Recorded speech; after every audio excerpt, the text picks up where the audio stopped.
Brazil, a land of vibrant colors, pulsating rhythms, and unparalleled natural beauty, holds within its vast borders a history as rich and diverse as its landscape. Long before the arrival of European explorers, indigenous tribes thrived in this South American paradise. They fished in its bountiful rivers, hunted in its lush forests, and cultivated the fertile land. These indigenous communities were not a monolith. They were a tapestry woven from hundreds of distinct tribes, each with its own unique language, customs, and traditions. The Tupi, Guarani, and Gay were just a few of the many groups that called Brazil home. Their lives were intricately intertwined with the natural world, and their beliefs reflected a deep reverence for the spirits of the forest, the rivers, and the sky. These early inhabitants left an indelible mark on the land, shaping its future in ways they could never have imagined. They were the first stewards of this ecological treasure, and their legacy lives on in the very soul of Brazil. Yet much of their story remains shrouded in mystery. The indigenous tribes of Brazil did not possess a written language. Their history was passed down through generations in the form of myths, legends, and songs. Archaeological evidence provides glimpses into their past, but the full scope of their lives and achievements remains tantalizingly out of reach. The year 1500 marked a turning point in Brazilian history. A Portuguese fleet led by the explorer Pedro Álvares Cabral sailed across the Atlantic, their ships laden with dreams of spices, gold, and new lands to conquer. They made landfall on the shores of what is now Brazil, claiming it for the Portuguese crown. Cabral and his men were not the first Europeans to set foot on Brazilian soil. Spanish explorers had briefly visited the region a few years earlier. However, it was Cabral's voyage that truly inaugurated the era of European dominance in Brazil. The Portuguese saw in this new land a source of immense wealth and opportunity. Initially, their interest centered on brazilwood, a dense reddish tree highly prized in Europe for its use in making dyes and luxury furniture. The name Brazil itself is derived from this valuable timber, a testament to its early economic importance.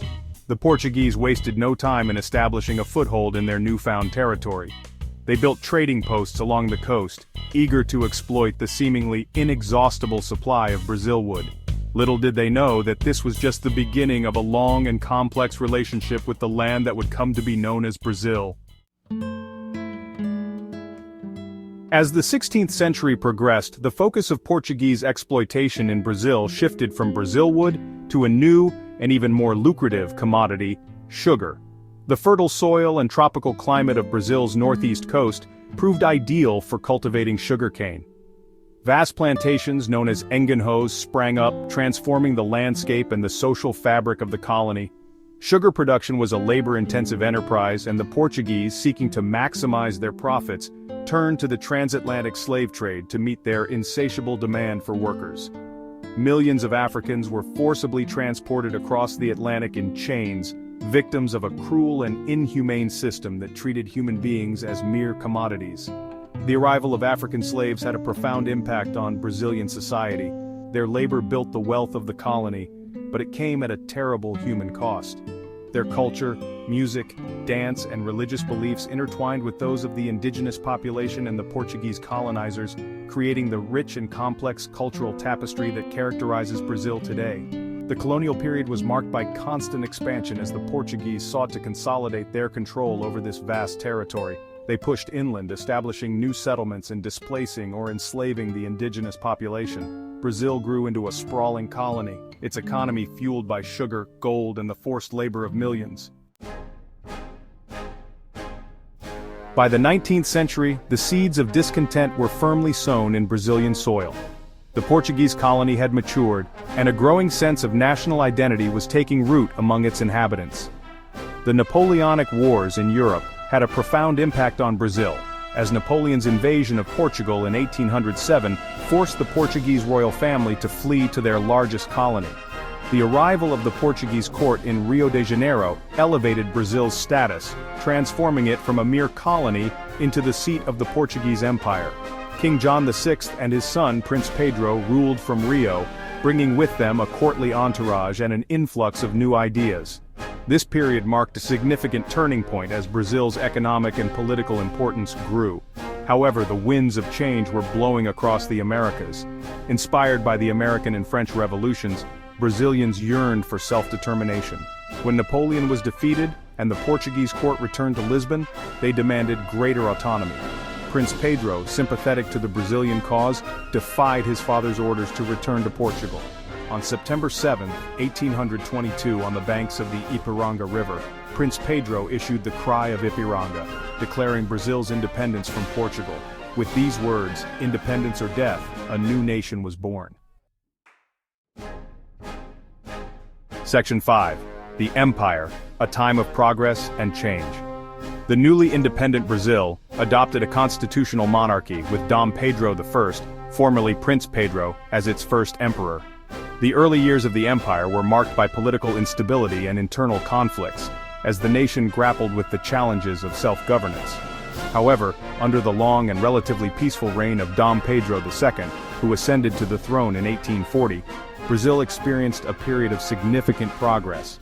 The country underwent modernization, with investments in infrastructure, education, and cultural institutions. Coffee became a major export crop, bringing wealth and prosperity to certain regions. The empire also witnessed the gradual decline of slavery. Although the institution persisted for decades after independence, abolitionist movements gained momentum. Finally, in 1888, Princess Isabel, acting as regent in her father's absence, signed the Golden Law, abolishing slavery in Brazil. This landmark legislation marked a turning point in Brazilian history, but it also contributed to the empire's downfall. The abolition of slavery alienated powerful plantation owners who withdrew their support for the monarchy. Section 6. The Republic's turbulent beginnings. The year 1889 witnessed another dramatic shift in Brazil's political landscape. A military coup d'état deposed Dom Pedro II, bringing an end to the Brazilian Empire and ushering in the First Brazilian Republic. The coup leaders, driven by positivist ideals of progress and order, sought to modernize the country and establish a more centralized government. The early years of the Republic were marked by political instability and economic challenges.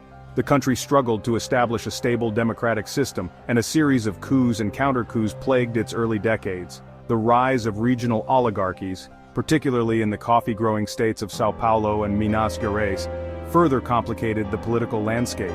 Despite these challenges, the Republic also witnessed significant social and cultural transformations. Immigration from Europe and Asia increased, bringing new ideas and traditions to this burgeoning nation. Cities grew at a rapid pace, and a nascent industrial sector began to emerge. The First Brazilian Republic, despite its flaws and shortcomings, represented a significant step in the country's journey towards modernity and self-determination. It laid the foundation for the complex and often contradictory political landscape that would characterize 20th century Brazil. Section 7. The Shadow of Dictatorship. The 20th century was a tumultuous period in Brazilian history, marked by both democratic progress and authoritarian rule. The Great Depression had a devastating impact on the Brazilian economy, leading to social unrest and political instability. In 1930, Getúlio Vargas seized power in a coup, ushering in a period of authoritarian rule. Vargas implemented reforms to modernize the economy and centralize power. He introduced social welfare programs and promoted industrialization. However, his regime was also characterized by repression and censorship. In 1945, Vargas was deposed but remained a popular figure. He returned to power in 1950, but his second presidency ended with his suicide in 1954. Despite his authoritarian rule, Vargas left a complex legacy. He is remembered by some as a modernizer and a champion of the working class, while others criticize his authoritarian tendencies and suppression of democratic freedoms. Brazil continued to grapple with democracy and development after Vargas's death. A military coup in 1964 led to a 21-year dictatorship marked by repression and economic mismanagement. Section 8. A return to democracy. The 1980s witnessed a resurgence of popular movements demanding a return to democracy in Brazil. Years of authoritarian rule, coupled with economic stagnation and rampant inflation, had fueled widespread discontent. Protests and demonstrations led by students, labor unions, and human rights activists spread across the country. In 1985, after more than 2 decades of military rule, Brazil finally transitioned back to civilian rule. Tancredo Neves, a popular opposition figure, was elected president, marking a new chapter in Brazilian history. Tragically, Neves died before taking office, and his vice president, José Sarney, assumed the presidency. The return to democracy ushered in a period of hope and uncertainty. Brazil faced the daunting task of rebuilding its institutions, healing the wounds of the past, and addressing deep-seated social and economic inequalities. Section 9. Modern Brazil, a nation in transformation. The decades since the end of military rule have been a time of profound transformation for Brazil. The country has made significant strides in consolidating its democracy, reducing poverty, and expanding access to education and healthcare. Brazil emerged on the world stage as a rising economic power, fueled by its vast natural resources, its growing industrial sector, and the dynamism of its people. However, challenges remain. Corruption, crime, and social inequality continue to plague Brazilian society.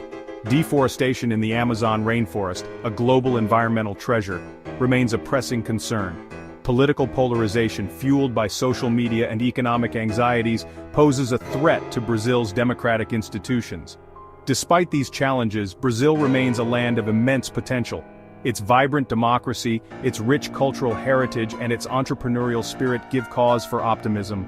Brazil's journey is far from over. It is a nation in a constant state of becoming, its future yet to be written. Section 10. A legacy of resilience. Brazil's history is a testament to the resilience of the human spirit. From its indigenous roots, through the tumultuous periods of colonialism, slavery, and dictatorship, to its modern-day struggles and triumphs, Brazil has consistently defied expectations. It is a nation forged in the crucible of adversity, its identity shaped by a complex interplay of cultures, races, and historical forces. As Brazil navigates the challenges of the 21st century, it can draw strength from its past. Its people have overcome tremendous obstacles, emerging stronger and more united. Brazil's story is a reminder that even in the darkest of times, hope endures and the human spirit, like the Amazon River that flows through its heart, finds a way forward. Brazil's legacy is one of resilience, diversity, and unwavering hope. It is a nation that embraces its complexities, celebrates its differences, and looks to the future with optimism and determination. The story of Brazil is far from over. It is a story that continues to unfold chapter by captivating chapter on the world stage.